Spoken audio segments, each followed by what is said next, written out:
హస్తప్రయోగం చేసే వాళ్ళలో యోని అంటే అంగానికి అనుకూలంగా ఉంటుంది. ఎలాంటి సైడ్ ఎఫెక్ట్ రావు. యోనిలో పెట్టి సెక్స్ అంగం యోనిలో పెడితే ఎలాంటి సైడ్ ఎఫెక్ట్స్ అంగానికి కలగవు. ఎందుకంటే దేవుడు యోనిలో అన్నీ అమర్చాడు. సాఫ్ట్ మజిల్స్ ఉంటాయి, అక్కడ ఎన్విరాన్మెంట్ పిహెచ్ వాల్యూ ఉంటుంది, రసాలు ఊడుతుంటాయి, అన్నీ అనుకూలంగా ఉంటాయి.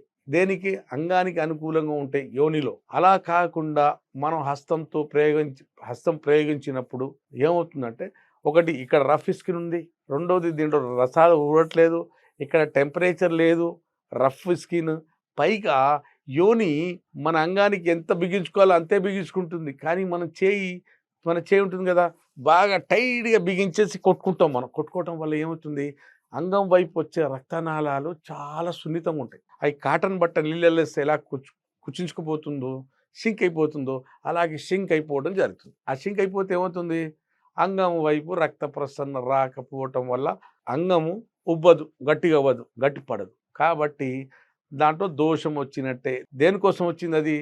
హస్తప్రయోగం చేయటం వల్ల ఆ పరిస్థితి మనకు వచ్చింది. ఎవడు హస్తప్రయోగం చేసినోడికి వాడు తప్పదు. ఇది హస్తంతో అంగానికి తరచు రాపిడి చేసినప్పుడు కొన్ని అనర్థాలు వస్తాయి. ఆ కాంప్లికేషన్నే ఆర్టీరియోజెనిక్ ఈడీ.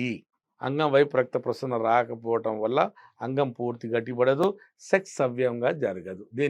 దీనికే ఆర్టీరియోజెనిక్ ఈడీ అంటారు. మా యునానిలో వనమూలికలతో ఏ సైడ్ ఎఫెక్ట్ లేకుండా కుచించుకుపోయిన మొత్తం రక్తనాళాలు మళ్ళీ క్లియర్ అయ్యేటట్టు యునాని మందులతో ట్రీట్మెంట్.